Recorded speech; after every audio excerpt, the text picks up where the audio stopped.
150 years ago, the King of France had this obelisk brought from Egypt to grace the heart of Paris.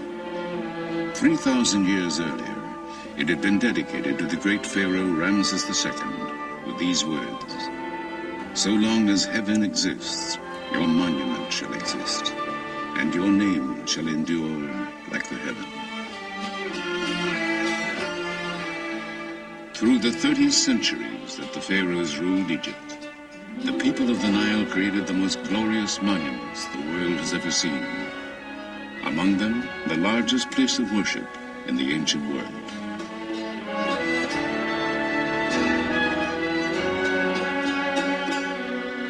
These miracles in stone were tributes to their gods and kings.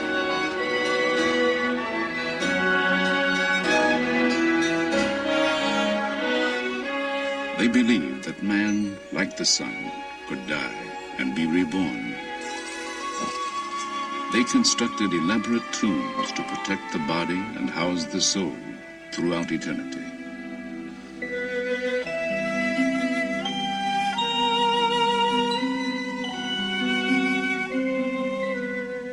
They created guides to the underworld, books of the dead to ensure immortality. And on their monuments, they left the testimony of their faith. These inscriptions are keys with which we unlock the secrets of ancient Egypt. Ladies and gentlemen, now we are in the temple of the Queen Hatshepsut. And as they have since the days of Herodotus, Antony, and Cleopatra, thousands journey here to see these wonders. Going down to the Green Valley for the holy visit of Amun-Ra to the goddess Hathor once a year for 15 days. But today, having endured for 50 centuries, these seemingly imperishable structures are threatened. Their fate may be determined in our lifetime. So, people of science, soul, and conscience travel here from all over the globe to save the priceless monuments, to decipher the meaning of the messages before they disappear forever.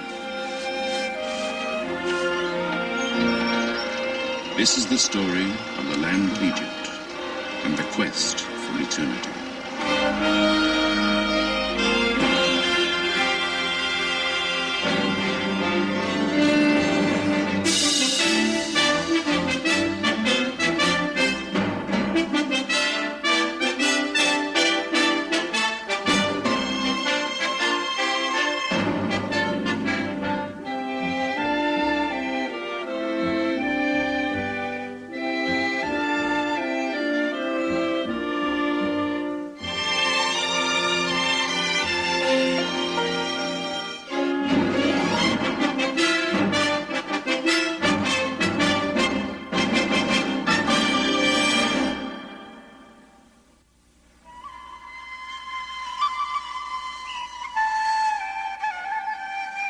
The Nile, flowing through the endless miles of Egypt's desert sands, its precious waters gave birth and breath to one of the greatest civilizations that has ever taken hold on our planet.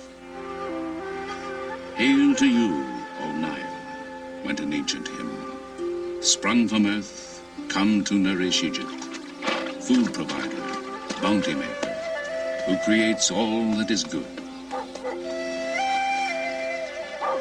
The river's annual flooding left rich deposits of silt. Utilizing it, farmers developed a settled life. Sustained by its abundant waters, the land and crops prospered.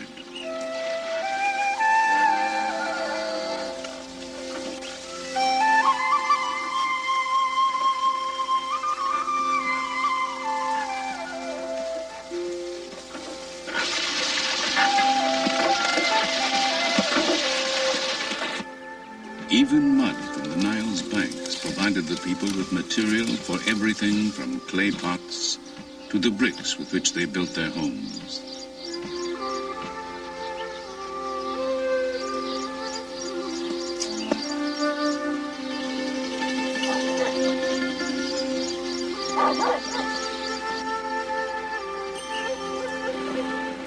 The Nile itself was Egypt's highway. Boats sailed northward with with the currents and south with the prevailing winds.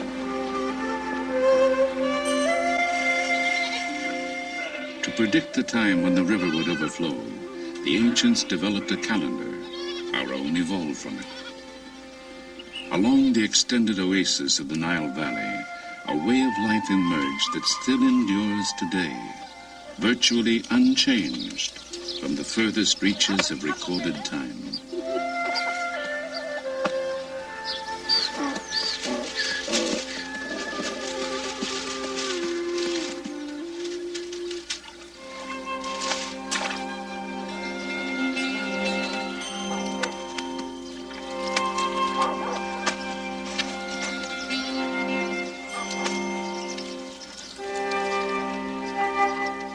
And in the time of the Nile's annual flooding, when the farmers could not till their fields, they built the pyramids, tombs for their pharaohs.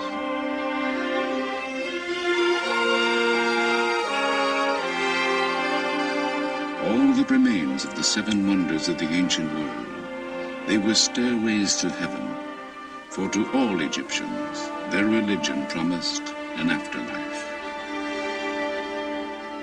The largest monument ever constructed, the Great Pyramid, contains more than 2 million immense limestone blocks, each weighing over 2 tons. 100,000 men toiled for 20 years without wheel, horse, or iron tools to create it, that their pharaoh might join the sun god and live in eternity. This dedication to gods and kings was to sustain the Egypt of the Pharaohs for 3,000 years.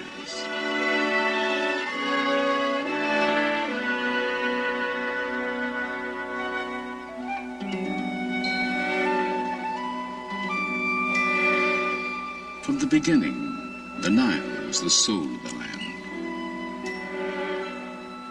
The lotus growing on the riverbanks symbolized the people of Upper Egypt.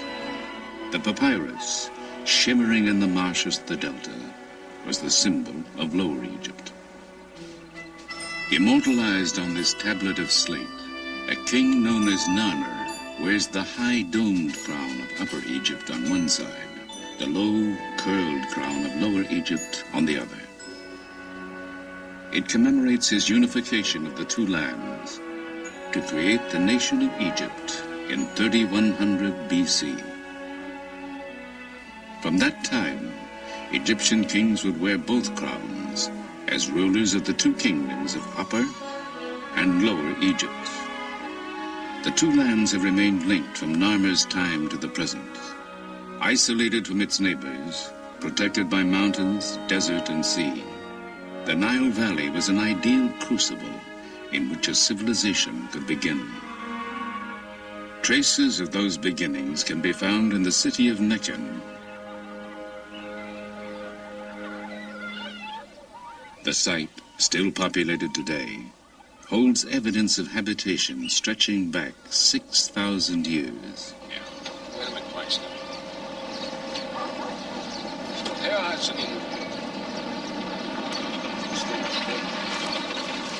Since 1967, Dr. Walter Fairservice of Vassar College and the American Museum of Natural History has been excavating here in his continuing search for the roots of civilization. It was here, just 90 years ago, that the Narmer tablet was discovered. It was here, 50 centuries before, that King Narmer established the capital of the newly unified nation. Here we have the walls of a princely complex that belonged to a king who lived here 5,000 years ago at the very beginning of Egypt's unification. He was a great king, a powerful monarch. And we know from the size of the rooms and the way things are located that he was a very rich man, a very wealthy person. We know he has storerooms full of grain. We know that he had perhaps a great hoard of copper and many other things of that order. And yet, oddly enough, this powerful monarch, he left the place. He abandoned it. And that's part of the reason we're exploring this area, to find out why. Why, at the very beginnings of Egypt's history, do we have a place as important as this abandoned? Perhaps the secret still lies buried in these mud brick walls. Sifting through the debris of the centuries, the Fair Service team continues to piece together the history of the site.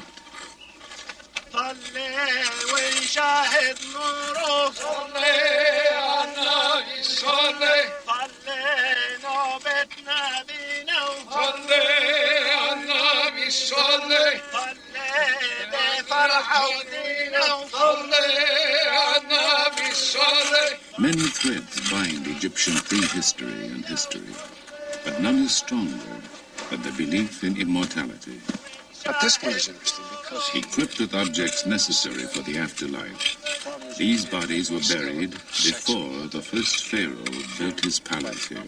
Right here, if I can pull this up just a little bit, hairpins found at the roof of the skull. Made of some quill-like, or ivory, I guess. Perhaps ivory. Perhaps ivory, yeah. Put that back there. In this capital, religion, tradition, and political power fused. Foundations were laid on which the longest lasting of all ancient civilizations would rise.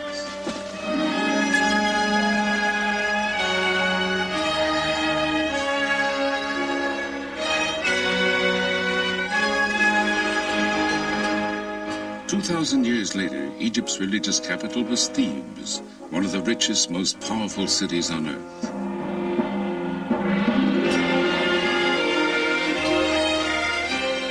At its heart was the temple of Amun at Karnak, the largest place of worship in the ancient world. As dynasty followed dynasty, the great complex was enlarged and embellished by a succession of pharaohs. Tutankhamun, whose fabulous tomb treasures dazzled the world. A female pharaoh, Hatshepsut, called the first great woman in history. The heretic Akhenaten, first believer in one god.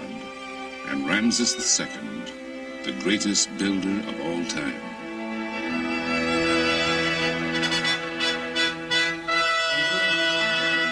Called Ramses the Great, Pharaoh while Egypt's power and prosperity flourished, this warrior king was to rule for 67 years, bring peace to the empire, father nearly 200 children, and leave his mark on fully half the monuments in Egypt. Ramses was only about 20 when his father, Seti I, died in 1290 BC. Seti had ordered his funerary temple built at Abidos. One of Ramses' first acts as pharaoh was to travel there to complete it. To all Egyptians, this was the most sacred city on earth. Here, drawn by some mystical identification with Abidos and the long-dead pharaoh, an extraordinary woman known as Seti was to come 3,000 years later. With a group of fellow Egyptologists, she celebrates her 77th birthday. To you. Happy birthday, Seti. Happy birthday to you. Well, thank you very much. You certainly made it a happy birthday. Let's make a speech. Make a speech. Oh, how lovely. Oh, I am. I'm afraid it was a mass-produced one, but... Never mind, that won't matter. My heart, my mother, my heart, my mother, my heart, whereby I came into being. Do not stand up and witness against me at the judgment. I think that's the text it should be. You got it. Oh, thank you very much. To Seti at her 77th, on her way to 110. Thank you. Let us drink to our dear old friend Ramses II. Born Dorothy Eady in England, she says something called her here from the time she was a child. She came here 50 years ago, married an Egyptian, and had a son whom she named Seti. From then on, she was known as Seti, which means Mother of Seti. She has devoted the last 30 years of her life to the study of Seti I's temple and become an expert on him and Ramses II. Ramses tells that he came to Abidos alone, you see, in the first year of his reign after his father was dead. And he found that the decoration of this temple was incomplete. In the inscription he says that I ordered the work of my father to be completed, and all the works which my father had started and were still incomplete, I had them finished. And then he goes on as if he's speaking to the soul of his father, you see, and telling him that all that Seti had wanted to do and died before completing, and all his plans and ambitions, Ramses would complete it. And he said, so long as I am ruling, it will be as though you are still on the throne. He was a nice fellow, and he was a very good son. When Seti came here for the Egyptian Department of Antiquities, the temple was in ruins. Its reconstruction became her passion. They confronted me with a pile of fragments of inscribed stone. There were over 2,000. Some were very small, some were very big. My job was to copy the inscriptions on them, catalogue them, and where possible, fit them together.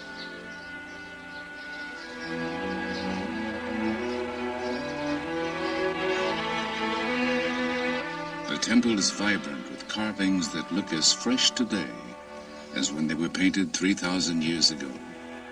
Its walls tell the first known story of resurrection. Osiris, a mythical ruler, was killed and dismembered by his brother. His wife, the goddess Isis, found the scattered pieces of his body, bound them together, and Osiris arose from the dead. Their son, the falcon-headed god Horus, was to grow to manhood and avenge his father. Anubis, jackal-headed god of embalming, was sent by the sun god to help Osiris live eternally.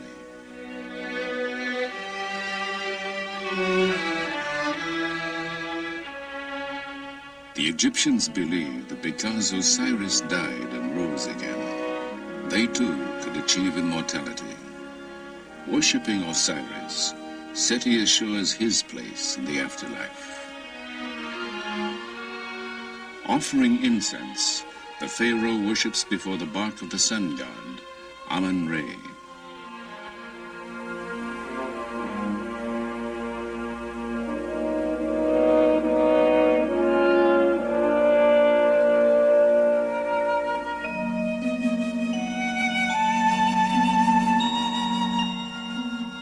Just as Seti offers bread, ducks, figs, and a pomegranate to Isis, Seti follows the ancient beliefs. Oh, yes, every year at the Great Feast, and again on the birthday of the gods Osiris and Isis, I come here with offerings of wine, bread, and incense. Oh, I love coming here. It's a place I really do feel at home.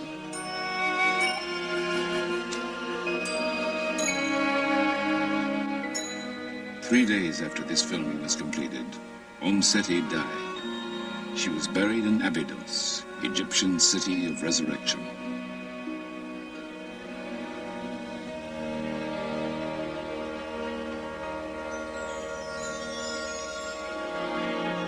In the time of Ramses, the most powerful deity of the living was the sun god, Amun-Re. He was patron of the city of Thebes, located on the Nile between the first capital, Nekhen, and Abidos. On the east bank, where the sun rises, were temples dedicated to the sun god, Karnak and Luxor. On the west bank, where the sun buries itself each day, was a complex of tombs where royalty was buried, the Valley of the Kings and the Valley of the Queens.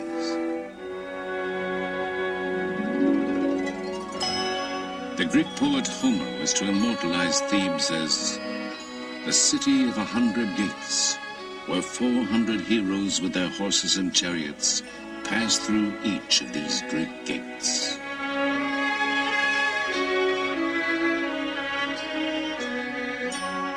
While Ramses reigned, Thebes was splendid. He ordered beautiful additions made to Luxor Temple, gigantic statues, obelisks, and courts dedicated to the glory of Amun-Re.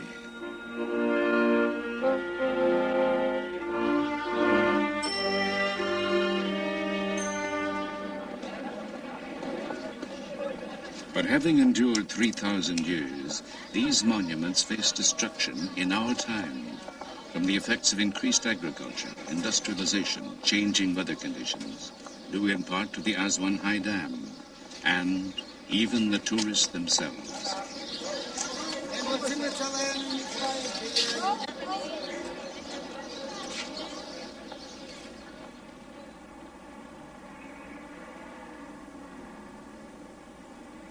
In 1924, in response to the impending crisis, the Oriental Institute at the University of Chicago established a permanent headquarters in Egypt. Called Chicago House, it was founded by Dr. James Henry Breasted, father of American Egyptology, who envisioned making a record of all the endangered monuments of ancient Egypt.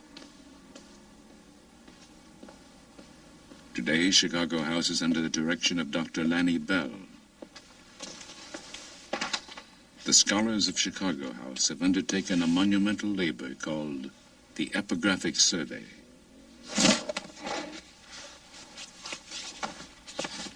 Over the past 50 years, the Oriental Institute has published an epic series of volumes containing the results of the survey. Utilizing an ingenious combination of photography and draftsmanship, the Chicago House Egyptologists create facsimile drawings of the monument's carved and painted surfaces, the only record that will remain when the hieroglyphs and decorations have disappeared forever from the temples.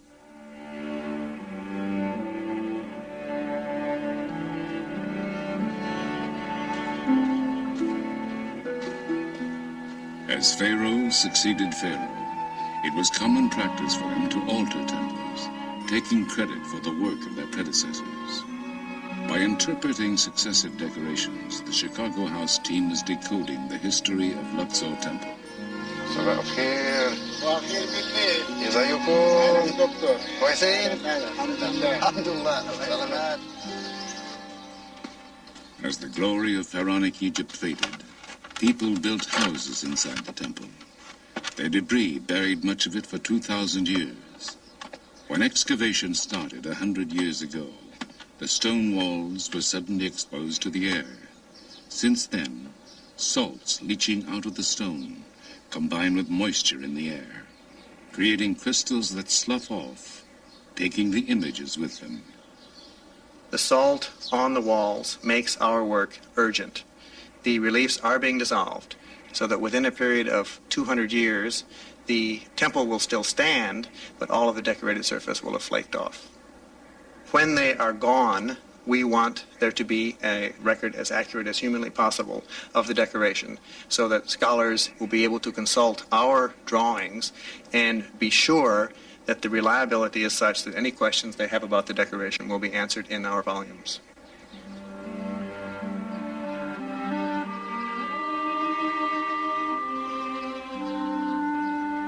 When the gods were worshipped here no more, great portions of the temple were dismantled.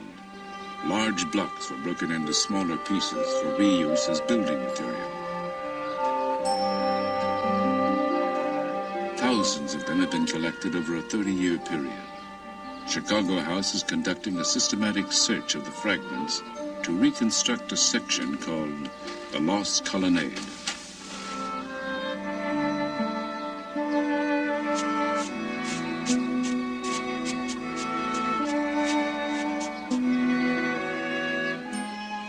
Finding a fragment that may fit, artist Ray Johnson makes notations, and the block is carefully photographed.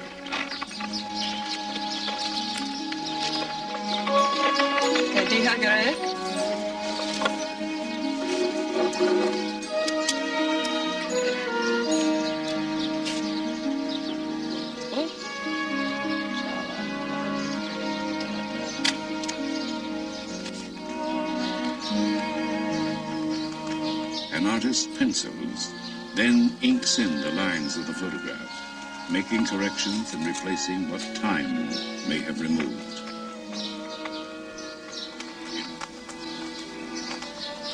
Then the artist fits the photograph into his rendering of the wall.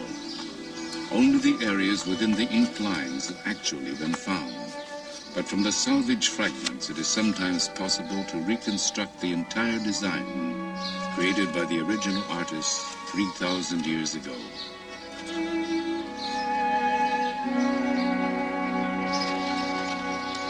Your support me going up. On those exciting and rare occasions, when a fragment that fits onto a standing wall is found, it is replaced. More to the left. Toward me? To the left. So, piece by piece, the ancient temple of Amun-Re rises again.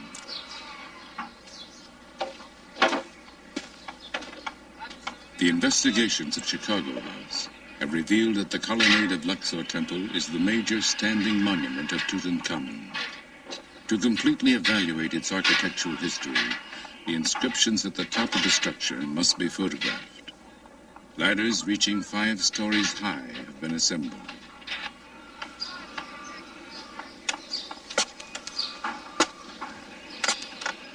This is the first time in 50 years that anyone has attempted the ascent.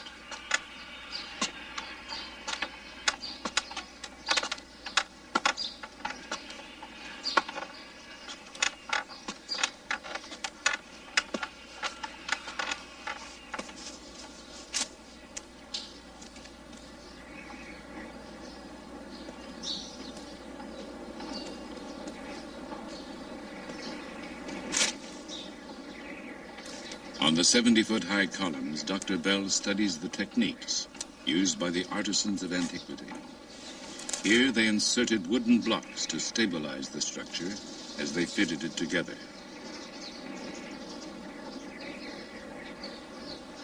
A roof once covered the colonnade, but it fell or was removed sometime before 1600 AD. Fragments of it found on the temple floor have been identified.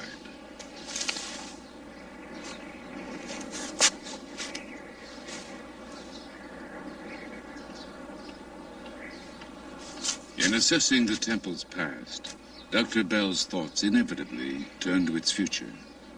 Paradoxically, the vibrations caused by the endless footsteps of the tourists who visit each year, even the carbon dioxide they exhale, are eroding the irreplaceable treasures they come to enjoy.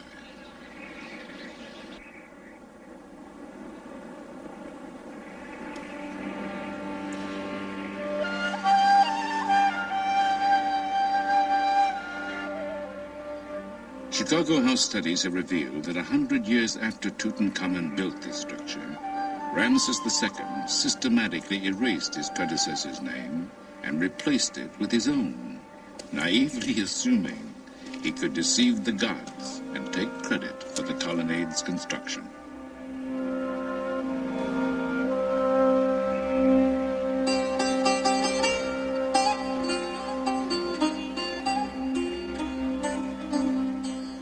Ramses also added to the majesty of Luxor Temple. He built a massive entrance, the horizon from which the sun god goes forth. From reliefs we can reconstruct a dazzling annual festival, the Feast of Opet.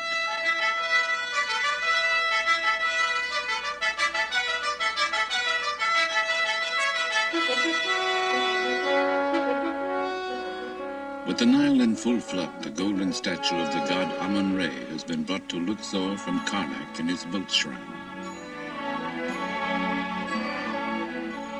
Within the temple's innermost sanctuary, Ramses offers incense, flowers, and food to the linen-shrouded god. The sacrifices and ceremonies concluded, priests lead the procession out of the temple, purifying the way before them.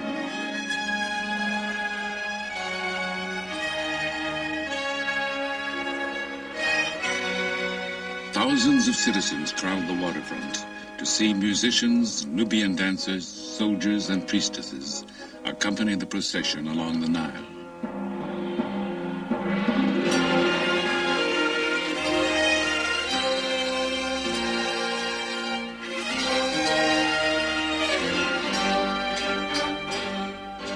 The shrine of the god is placed on its sacred bark, and in great ceremony, priests, god, and pharaoh are towed back to Karnak Temple.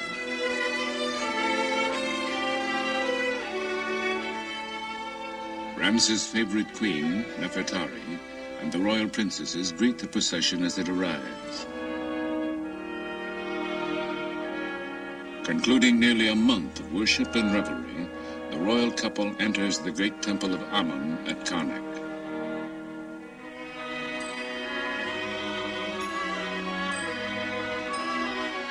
Within the sacred precincts of the temple, the shrine carrying the golden statue of the god is hidden from public view until the next year.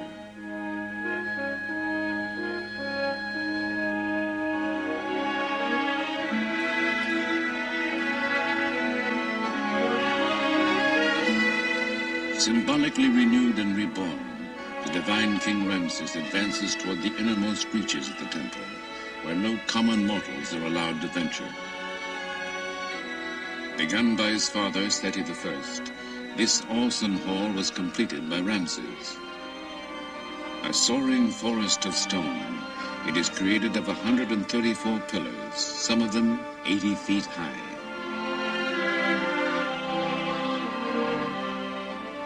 Ceilings and columns are ornamented with Ramses cartouches, magical ropes that surround the king's name to protect him from evil. In the hieroglyphs of his name is the message, "It is Re, the sun god, who bore him." From the sun god, the pharaohs drew their right to rule, their divinity, their legitimacy, and crowns. So they constructed this mighty city of God. 100 pharaohs enlarged and embellished it over a period of 2,000 years, a creation that did not cease until the Christian era, that has resumed as modern archaeologists restore this timeless testimony of faith.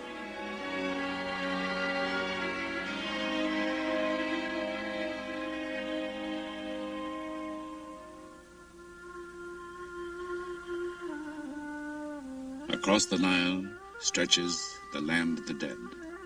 Here, in mystical imitation of the setting sun, the bodies of the deceased were laid to rest, that they might rise again as the sun did each day.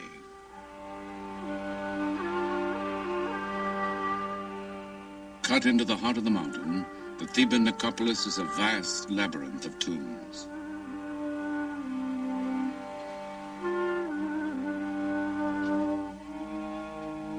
Here, Ramses' architects built his splendid mortuary temple, the Ramesseum.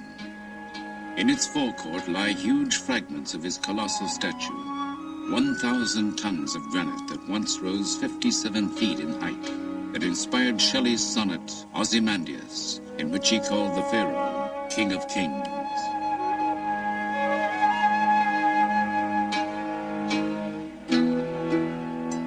When Ramses died in 1224 BC, the Ramesseum was magnificent. Here, the magic of his name and images would keep him alive forever. This was but a stopping point for the dead king and his funeral procession, a sacred place where offerings would be made to him from this day throughout all time.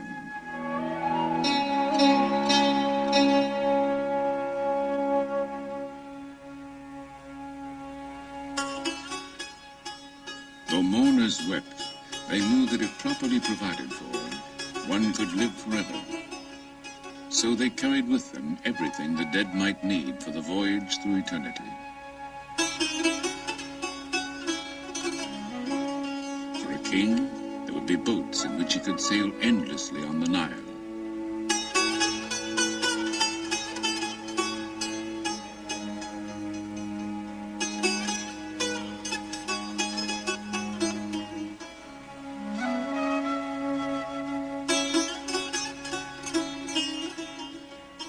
And a throne from which he could continue to reign.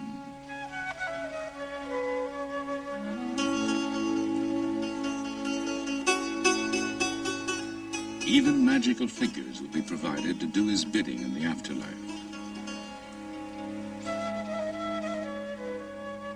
In their tomb paintings, the people of the Nile depicted the hereafter as a pleasant extension of their earthly lives, a place where they could amuse themselves hunting ducks, where rich crops would sustain them.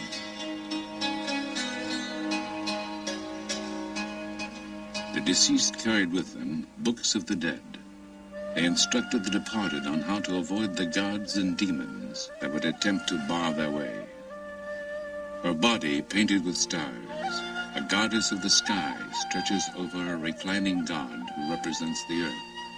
Between them, a winged form of the sun god sails through the netherworld.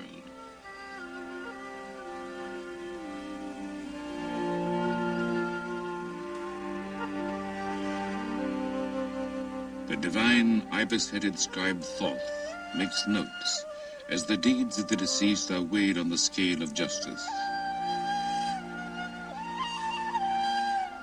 In an address to the gods, the departed will assert his innocence. I am pure of mouth and hands, without sin, without guilt, without evil. Those who were judged to be without sin could join Osiris to dwell in the happy land of the setting sun. But most important, there must be a body to which the soul could return. Anubis, god of embalming, prepares the body for the life to come. So Ramses' mummy would have gone to his tomb after a priest pronounced over it, "You will live again, forever."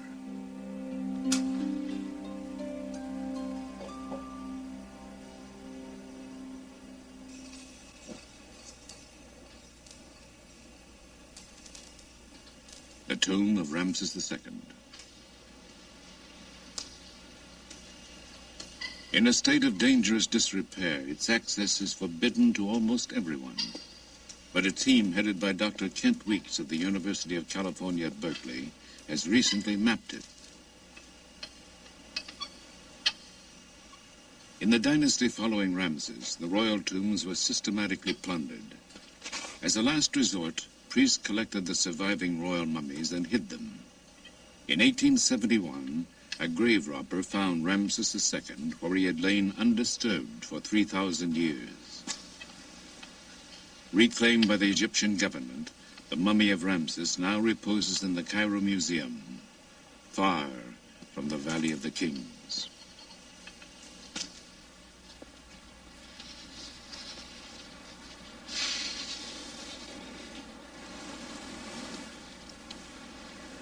This is the West Valley. It's part of the ancient necropolis of Thebes, about 9 square miles of some of the most important archaeological monuments anywhere in the world. Valley of the Queens, Valley of the Kings, Tutankhamun's tomb, they're all here. But in spite of several centuries of interest in this area, there still does not exist a detailed archaeological map of what it contains. That's the purpose of the Berkeley Theban Mapping Project, to make as detailed an archaeological map as modern technology will permit. It's an important project. It's going to make it possible for us to study the history of the necropolis, but even more important, it's going to help us to preserve it and protect it. Surveying techniques are used to measure topographical features. Thank you.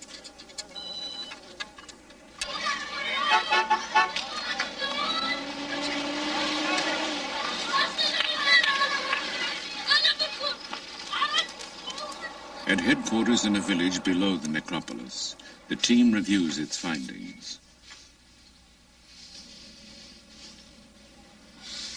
Okay. Can you see Q2 there above the temple at Deir Medina?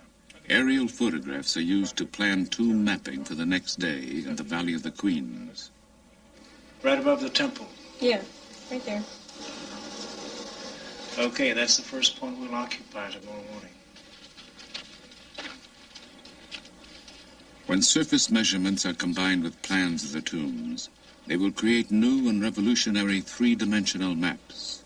These will make it easier to find correlations between the geography and the locations of the known tombs, and perhaps enable scientists to find tombs still undiscovered. Let's drop everything here, Dave, and then we can send it on down. Why don't you and Johnny go on down? We'll start passing stuff to you. Dave, why don't you choose what we have to take down, and we'll leave the rest up here. All right. I'll get the lantern. Not you.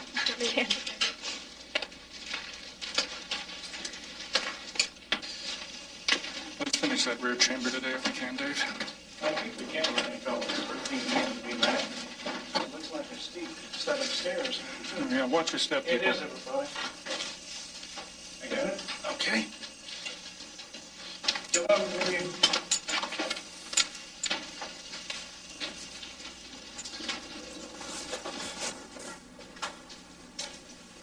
Standard surveying techniques are used to obtain the dimensions of each chamber. Every archaeological detail will be drawn and recorded.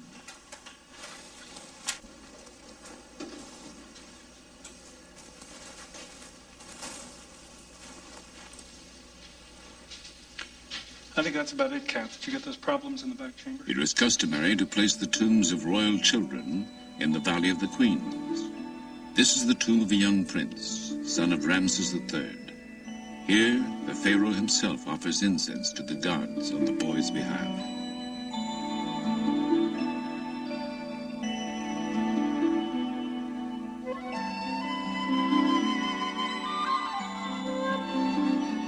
In these touching scenes, the pharaoh leads his 9-year-old son into the presence of the divinities of the underworld. Carrying the feather of truth, the boy obediently follows his father.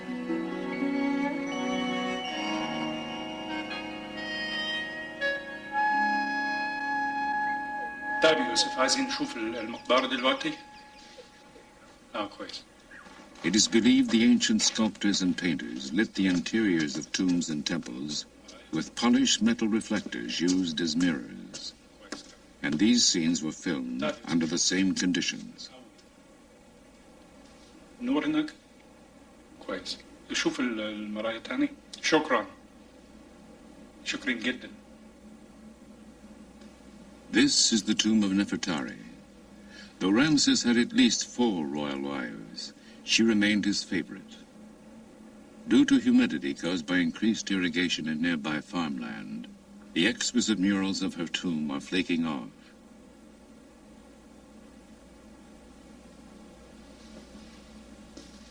Unless scientists can halt the deterioration, these may be the last moments of what was imagined as the endless ages in which Nefertari would live on these walls.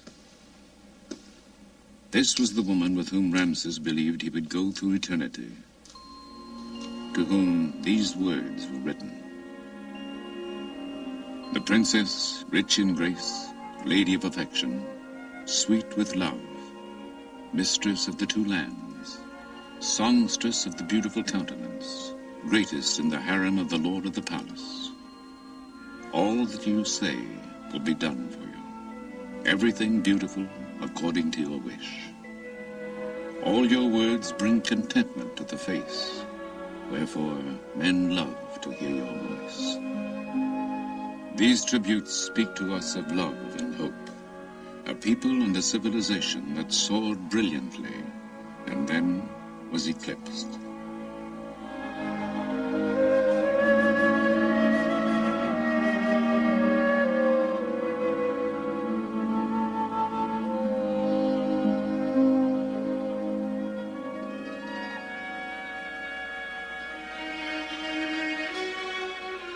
Here at the Temple of Isis, built on an island in the Nile, the religion of ancient Egypt had its last stronghold.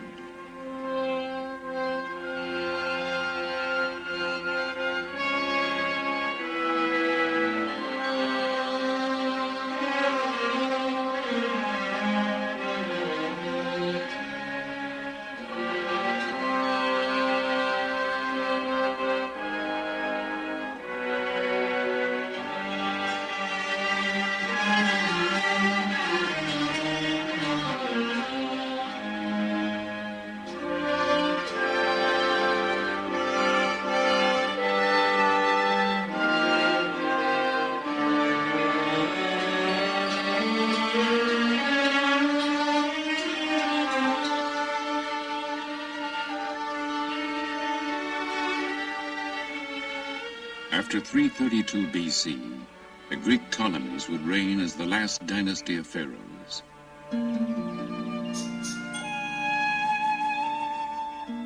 Embracing the Egyptian religion, they built this temple dedicated to the worship of Isis, divine symbol of motherhood, her husband Osiris, and their son Horus.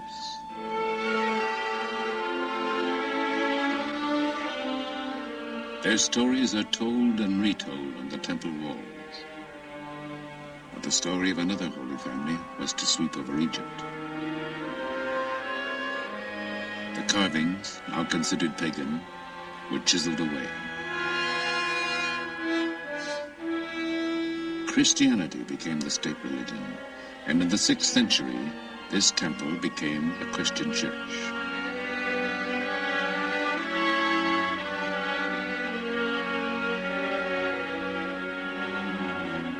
The meaning of the hieroglyphs would be forgotten, the ancient rites forbidden.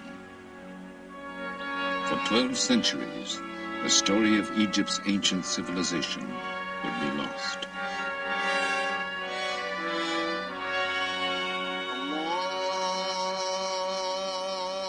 In 640, Islam and the teachings of Muhammad swept over the country. A succession of foreigners was to rule until 1952, when revolution restored full independence to Egypt after 2,000 years.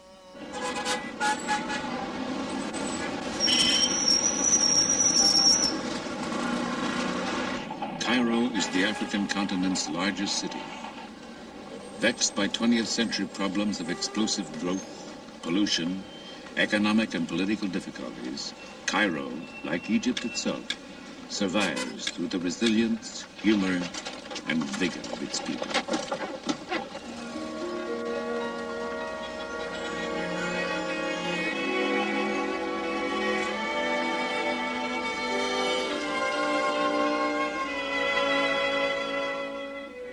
Facing an expanding population and an emerging nation's need for energy, the Aswan High Dam was built in the 1960s. With 17 times the material contained in the Great Pyramid, the dam is a monument to the new nationalism and what some would call the 20th century religion, technology.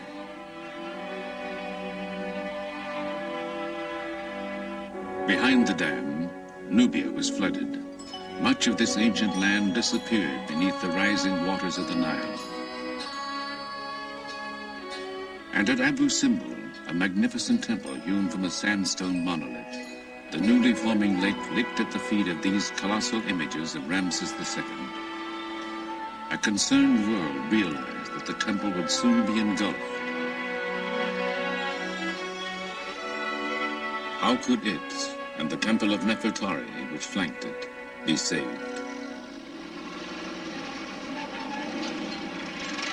At the 11th hour, with funding from Egypt, the United States, and UNESCO, an international team swung into action, racing the rising Nile. Slab by slab, in cuts no more than 1/4 of an inch thick, the temple was dismantled. The work continued night and day as workmen cut 190 feet down through the cliff.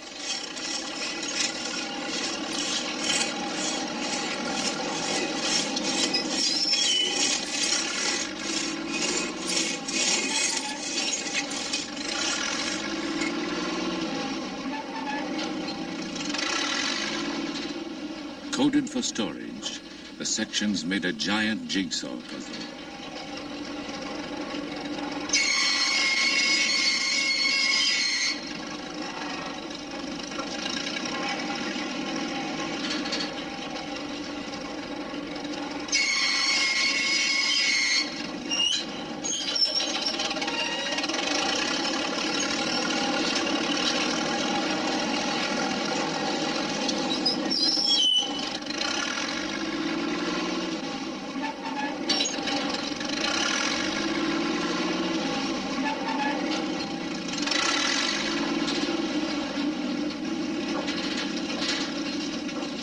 Moved up 200 feet beyond the reach of the Nile, the temple was reassembled.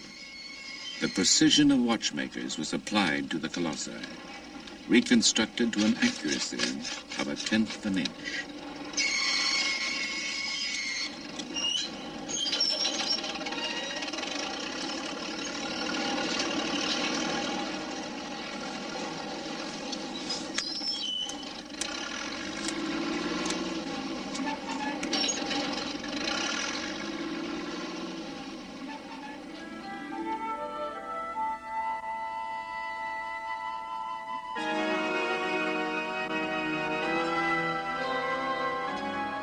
Ramses' temple was designed by ancient priest astronomers so that the sun would penetrate deep within to bless a figure of the pharaoh on the jubilee that celebrated 30 years of his reign.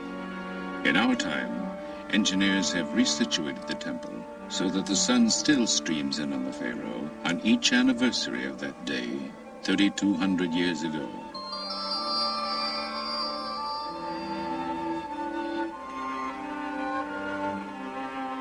Gilding the statue of the king seated among the gods, the sun god Re bathes the figures in sacred light.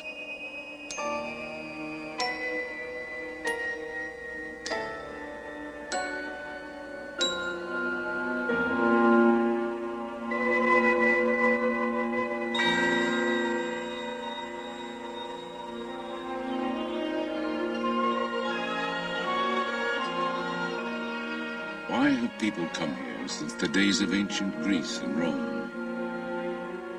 These works are expressions of the quest for the meaning of life itself, a longing for connection with the gods, a need for beauty, a hope for immortality. They are worth knowing and worth saving because the record of the past tells us something of ourselves and hints of our future. Here, Egyptians and travelers alike raise their eyes to Ramses, speak of him, remember him as a leader who signed the world's first major peace treaty. It reads, "Beginning with this day, in order to bring about good peace and good brotherhood between us forever, he is in peace with me, and I am in brotherhood with him, and I am in peace with him forever." In the religion of the ancient Egyptians, to speak of the dead is to make them live again.